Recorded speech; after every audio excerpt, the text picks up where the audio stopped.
dito sa pagbisita ni Prime Minister Kishida ng Japan dito sa Pilipinas. Okay, so pero pag-usapan natin yan mga kotsero para inform tayo, di ba? Pero bago natin gawin yan, tayo muna yung mag-shoutout sa mga kaibigan natin sa Sendwave mga kotsero. Kung kayo po ay nasa US, UK, Canada, Italy, France, Spain, Ireland, and Belgium, ay pwede na po ay magpadala ng inyong mga remittances dito sa Pilipinas sa pamamagitan po ni Sendwave. Ang gagawin nyo lang ay download ng Sendwave app. Yan, sana ba yun? Yan, download nyo ang Sendwave app. Gawa kayo ng account. Ilagay nyo ba account details dyan sa inyong account, Sendwave account. At pwede na po kayo magpadala sa GCash, sa mga bangko at iba't ibang mga pawn shop sa bansa. At kapag ginamit nyo po ang kayong promo code ng Coach Jarret, ay makakuha pa kayo ng karagdagang $20 free credit. Ayan, kaya gamitin na po si Sendwave for all of your remittance needs. Okay. So ito na nga mga kotsero. So tomorrow, actually, I think today na, 3. On November 3, ay bibisita sa Pilipinas si si Prime Minister, ang punong abala ng Japan, si Prime Minister Kishida. Ayan, so ito na po siya. Ayan, At kasama po sa agenda niya sa pagbisita sa Pilipinas ay ang West Philippine Sea. I would argue that this is the primary o ang primerang gagawin ni Prime Minister Kishida dito sa ating bansa para ma-finalize na yung ating security pact with Japan, mga kotsero. Ito ho yung balita galing sa Japan. Ayan, panoorin natin mga kotsero. Now, Japanese Prime Minister Kishida Fumio will visit the Philippines and Malaysia starting Friday. During his 3-day trip, Kishida is expected to finalize a security pact with Manila. The trip comes amid rising tensions with China in the region. And for more on this, we're joined by NHK World's senior political commentator, Masuda Tsuyoshi. So, Tsuyoshi, what is Kishida hoping to achieve through his trip? Well, Kishida is looking to boost security ties and enhance the military capabilities of ASEAN member countries. Specifically, like-minded countries that share the same goal, deterring China's growing influence in the region. Kishida's government is planning to provide Manila with new defense equipment, including maritime surveillance radar, under its Official Security Assistance Framework, or OSA, which was launched in April. This deal with Manila will be the very first application of the OSA. This, however, could encourage more military expansion and increase tensions in an already volatile region. So in that region, what kind of aggression are we seeing? Much of it is focused around maritime activity in the South China Sea, where China appears to be asserting its presence. Late last month, a military transport vessel belonging to the Philippines collided with Chinese Coast Guard ships. Both countries accused each other of dangerous and irresponsible behavior.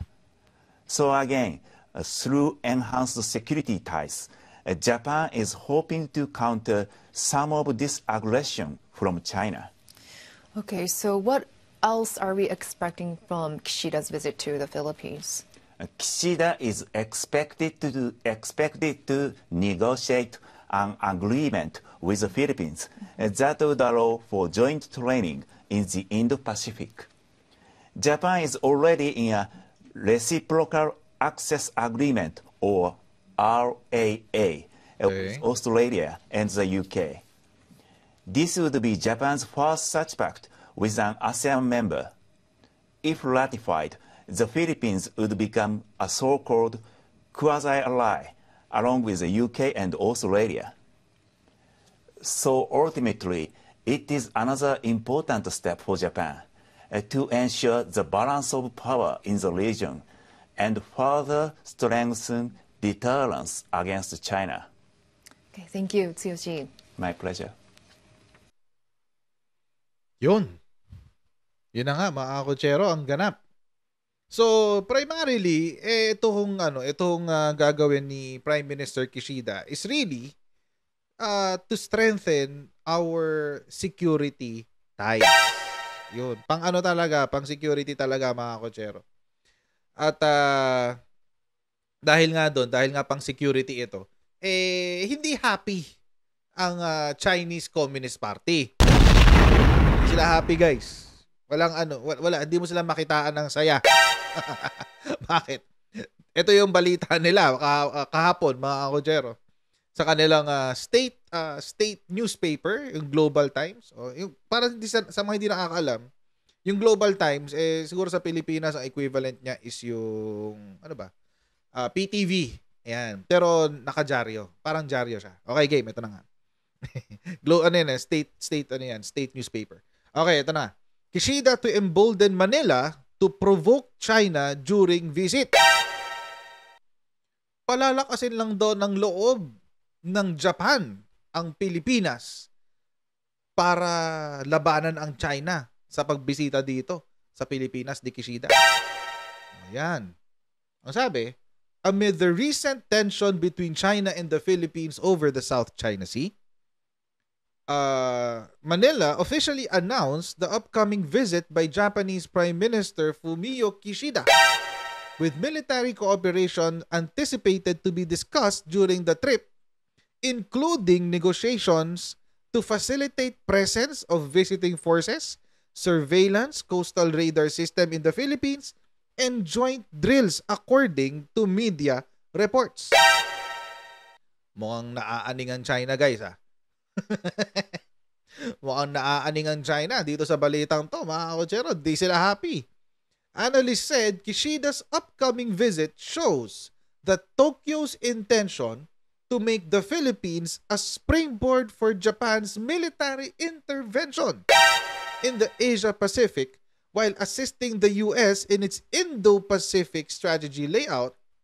They warned that to embolden the Philippines is invoking China through military cooperation will further aggravate tensions and harms regional stability. Yan na naman. Amerika na naman. Hindi ba na, yung alam nyo, si Amerika nabubuhay rent-free sa utak ni Xi Jinping. The US lives rent-free in the head of Xi Jinping. Amerika na naman. Hindi ba pwedeng dahil gusto namin palakasin ang aming sarili? Para kayang-kaya namin kayong labanan. Grabe siya. Presidential Communications Office on Tuesday announced that Philippine President Ferdinand Romualdez Marcos Jr. will hold a meeting with Kishida on Friday after Manila's foreign ministry confirmed Kishida would embark on an official visit to the Philippines from November 3 to 4. Tapos, according to Manila's release, the two leaders are scheduled to discuss areas of mutual concern such as political, security, economic, and development cooperation as well as people-to-people ties. While in Japanese media reports, sa Pilipinas, iba ang kwento. Sa Pilipinas, ano lang to? Political, economic, development cooperation, or yung mga ODA, ayan. Yun ang press release sa Pilipinas. Ang press release sa Japan, while in Japanese media, the visit is more about boosting military ties.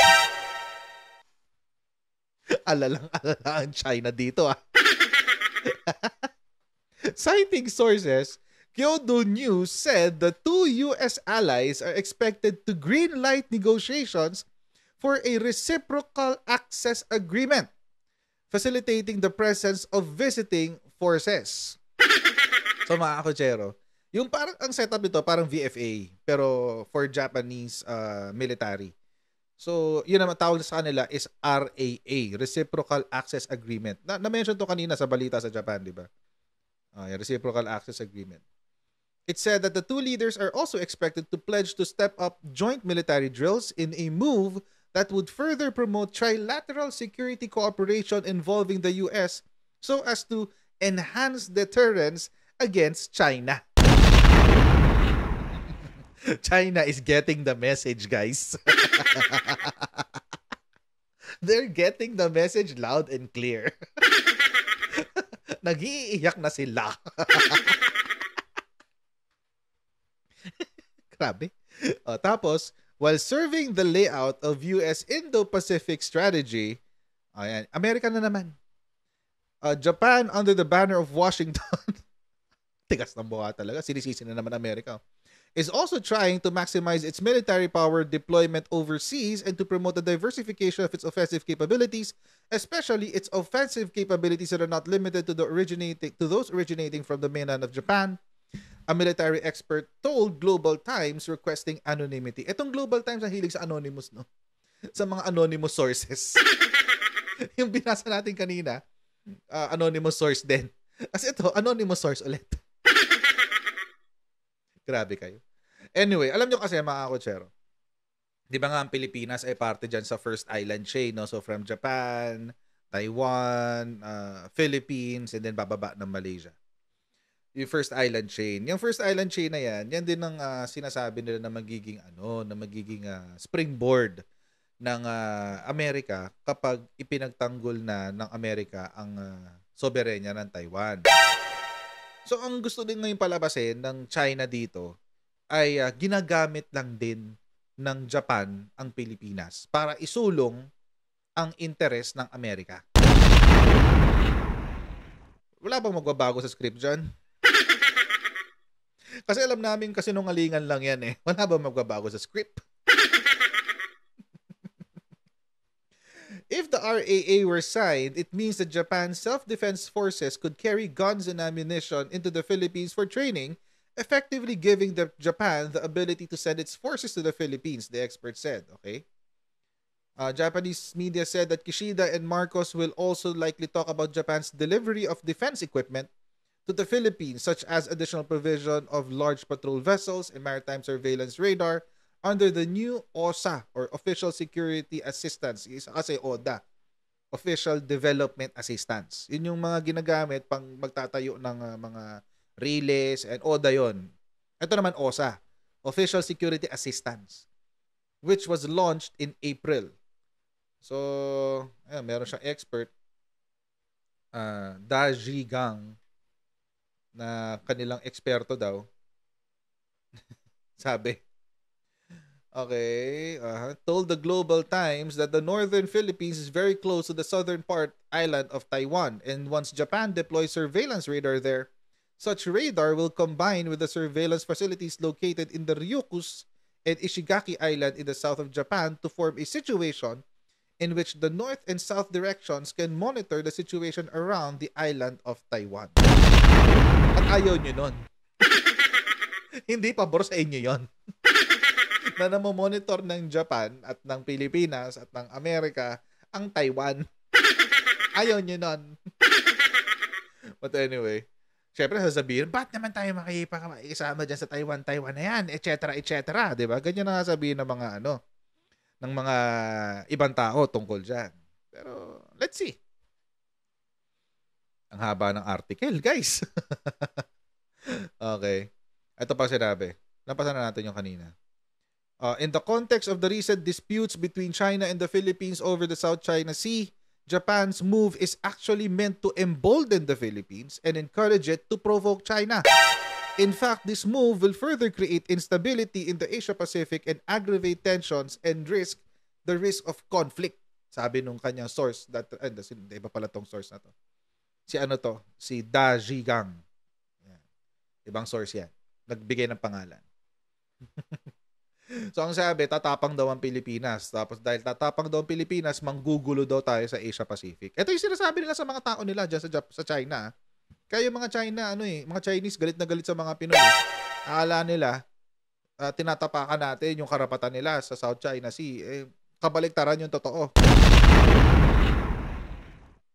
There must be ulterior motives for Japan to use the Philippines as a pawn. Ngayon, nung una, Amerika ang gumagamit sa Pilipinas. Ngayon, Japan naman ang gumagamit sa Pilipinas. Ano ba naman talaga? Mamili kayo, isa lang. As a pawn to create geopolitical tensions and spread the China, quote-unquote, China threat theory in an attempt to influence the mentality of Southeast Asian countries when China and ASEAN have achieved great results in cooperation under the BRI initiative. Under the BRI, sabi ng isang eksperto. Okay. Yung palpak niyong BRI. Na sinuka ng Malaysia, sinuka ng ibang bansa, di ba? Inatrasan na ng Europe. Di ba? So, but anyway, so obviously, dito sa article na isinulat ng Chinese state newspaper na si Global Times, mukhang, give na give ang propaganda, mga kotsero. Di ba? Kailangan yung propaganda, buong-buo.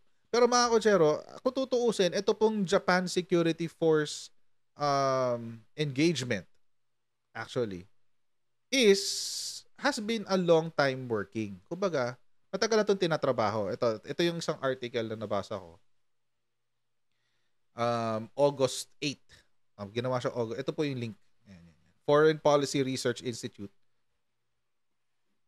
August 28, 2023. Okay. So, dinownload ko na lang siya para ma-highlight ko yung mga gusto kong pansinin. Okay. So, ito po, mga kakutsero, has been a long time coming. Nung June 2023, okay, napag-uusapan na yan, yung pumunta dito yung Coast Guard ship ng Japan para makipag-trilateral exercises. Tapos ang sabi ng Japan, nakahanda silang magbigay ng foreign military assistance sa Pilipinas. Ang grant na yan ay magtototal ng 2 billion yen or about $15 million. Maliit yan kung tutuusin pagdating sa mga investments sa security. Maliit yan. But, makakatulong yan para ma-boost ang security ng sea lanes at communication sa South China Sea. Okay. Alampasan ko na yan. But this has been, again, a long time coming. Okay. Kailan pa ito nag-umpisa? Early 2005 pa. As early as 2005, the Philippines requested support to bolster its Coast Guard sa Japan. Pero dahil hindi pa natin na meet ang standards ng 3 principles policy nila, hindi tayo napagbigyan. Ano po yung 3 principles policy? Ang polisiya po na yan ay nagbaban ng pagbibigay ng armas sa mga bansa na, number 1, miyembro ng communist bloc. Pangalawa, naging subject o nagkaroon ng embargo sa ilalim ng UN Security Council or na-involve sa international conflicts. Yan. So, yung tatlong yan yung tatlong requirements ng 3 principles policy. Tapos, mga kutsero, mukhang di naman tayo komunista. Although meron tayong makabayan bloc dito, wala naman sila sa kapangyarihan. Tapos, wala naman tayong arms embargo na galing sa UN Security Council. At hindi naman tayo na-involve sa mga international conflicts. So, na-meet natin yung 3 principles. At dahil dyan, nagkaroon po tayo ng second chance noong 2011 at noong 2012. Diba? Ang tagal. From 2005 to 2011. Noong 2012 po, dito ho nagkaroon ng malaking pagbabago nung si Shinzo Abe, God rest his soul, became Japan's Prime Minister for the second time noong 2012. Itinulak niya na magkaroon pa ng pagluluwag sa 3 principles policy. At nagkaroon siya ng success doon sa pagpapaluwag ng 3 principles policy na yan. Tapos, regarding the Philippines, the first 2 principles were readily satisfied. Okay. Ngayon, mga kotsero, yung international conflict, ang medyo nahirapan tayong konti. Tokyo believed that the transfers of defense equipment to the Philippines would benefit Japanese security, and the Philippines was not involved in any international conflicts nor in violation of any international treaties or United Nations resolutions. Satisfying the 3rd principle took a bit more time. Bakit? Manila needed to sign a defense equipment and technology transfer agreement. So simula 2005 hanggang 2016, ang tagal. 'Di ba? 11 years in the making. Simula 2005 hanggang 2016, doon lang tayo nakapirma sa Defense Equipment and Technology Transfer Agreement. Tindi, di ba?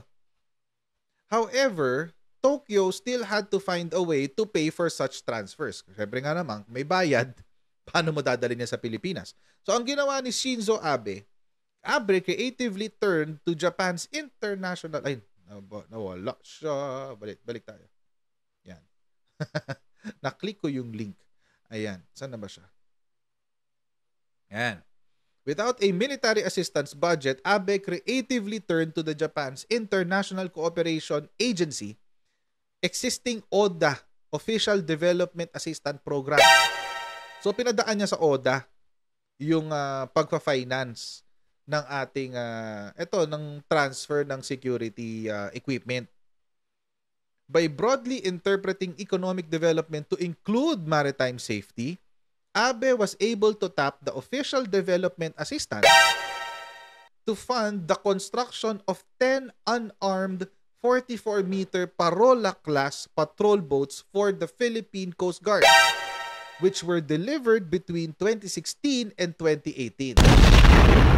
See? Pumaparaan talaga si Japan, guys. Later, the Japan International Cooperation Agency would also fund the construction of a new class of 97-meter patrol boats, the first of which underwent sea trials in 2022. So magkakaroon pa tayo ng mga bagong barko pang patrolya. Ano pa? Abe also tackled a related but separate issue, how to transfer excess equipment. Ito na yung mga sobrang gamit ng Japanese military self-defense forces without full cost recovery. Okay, the issue arose in 2015 when Tokyo and Manila began to discuss the transfer of 3 retired TC-90 trainer aircraft from Japan's Maritime Self-Defense Force to the Philippines for use as maritime patrol aircraft. Okay, initially, Tokyo tried leasing the aircraft to minimize upfront cost. Tapos, ito nangyari. Tumaparaan talaga si Japan, guys, para mabigyan tayo ng military equipment.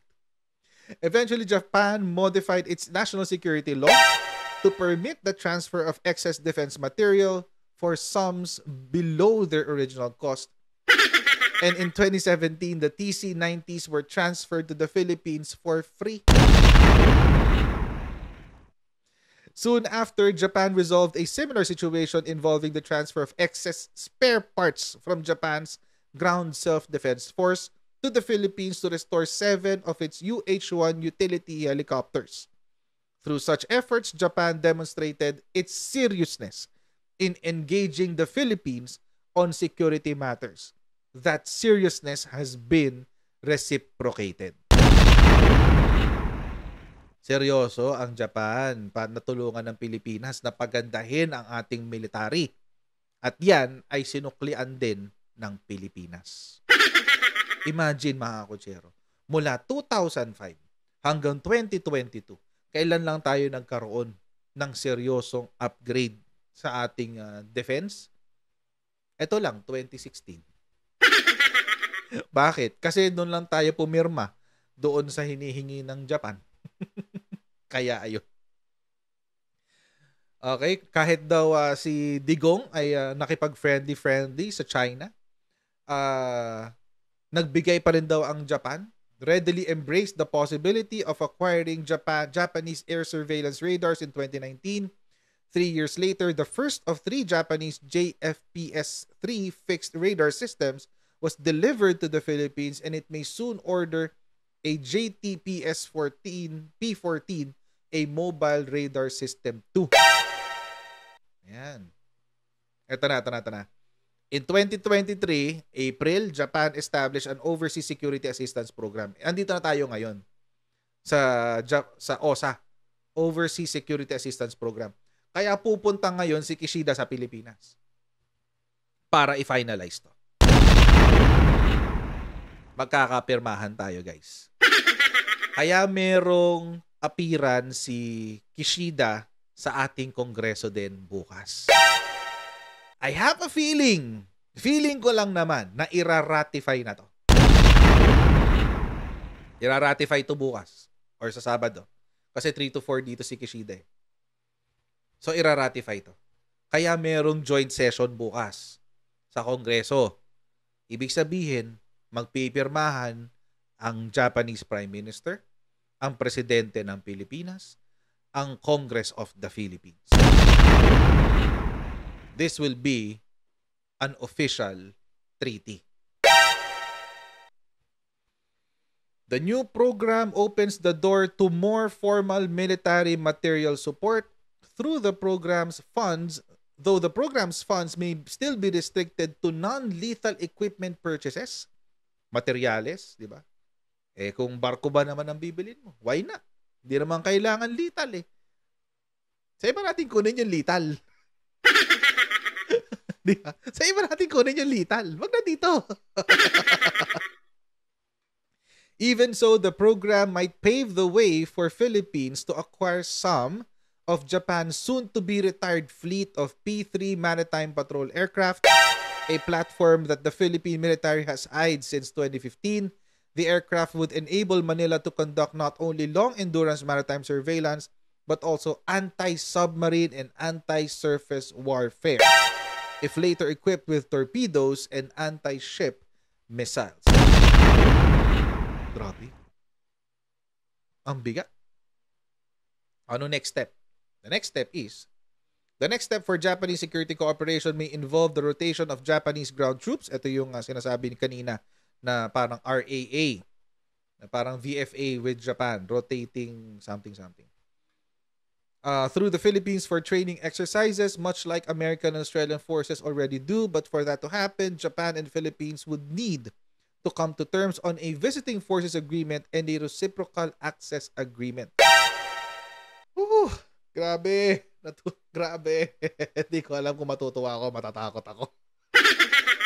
Kasi sobrang we're beefing up our military way too much. Pero okay lang yan. I guess it's okay. Kailangan natin yan. My goodness. Marami pa akong etatalan. Diretso tayo sa ending kasi ito yung panama sa China eh. Given China's continued aggressive behavior, the Philippines is unlikely to be the only country to welcome greater security engagement with Japan. Kaya nanginginig. Nakita niyo yung balita kanina ni Global Times, nanginginig sila. Kasi meron daw meron na ang pangalan ay Japan. Most notably, Vietnam has held maritime exercises with Japan as well as accepted its offers of patrol boats. Meanwhile, Malaysia and Fiji have been mentioned as possible future recipients of military assistance. Clearly, Japanese security engagement has had a slow start, but it may gain momentum soon. Ito ang kinakatakot ng China sa Japan. Bakit? Kasi alam nyo po, pag komunista, takot talaga sa demokrasya. Pag komunista ka, takot ka talaga sa demokrasya. They're two opposite ideologies. Sobrang magkaiba ng democracy at ng communism. And Japan is a democratic country. Conservative, yes, but democratic nonetheless. China is a communist, expansionist country. Kaya nanginginig ngayon ang China. Bakit? Kasi mga kotsero, imagine, pag naging successful itong ginagawa ng Japan, nagkaroon ng security agreement with Vietnam, nagkaroon ng security agreement with Malaysia, marami nang mawawala kay China pagdating sa South China Sea. Ilan lang ba ang claimants dyan sa South China Sea? 5. Taiwan, China, Malaysia, Philippines, and Vietnam. 5 yung primary. Of course, meron pang Brunei, pero maliit lang naman yung sa Brunei. And that's negotiable. I mean, nakakausap naman si Brunei. Pero 5 yung primary. Vietnam, Malaysia, Taiwan, China, and Philippines. Eh kung magkampi-kampi lahat yun, nagkampi si Vietnam, si Malaysia, si Philippines, maiwan sa ere si China. Siyempre, meron pang Taiwan. Alam naman natin, ang Taiwan is also a democratic country. O, so, magagalit na naman mga tao. Hindi bansa yan. Taiwan is under the mainland China, the People's Republic of China. No, they're not. Para silang annex. Well, pilit ina-annex, pero it's not. It's a completely different government, completely different ideology and everything. Gusto nilang tumayo bilang separate na bansa. So, magkakampi si Vietnam, magkakampi si Malaysia, magkakampi si Philippines, magkakampi si Taiwan. Paano na si China? Andiyan pa si Japan, andiyan pa si Australia, nandiyan pa si US. Ay, paano na si China? Hindi ko na problema yun. Bahala sa buhay nila. Anyway, so, agad dito lang po muna tayo sa video na ito. Huwag niyo pong kalimutan mag-subscribe sa Coach Jarret YouTube channel. Huwag niyo pong kalimutan i-follow ang ating Facebook page. At I'll see all of you in our next live stream, guys. As usual, God bless you and I'll see you next time. Bye, everyone. See you.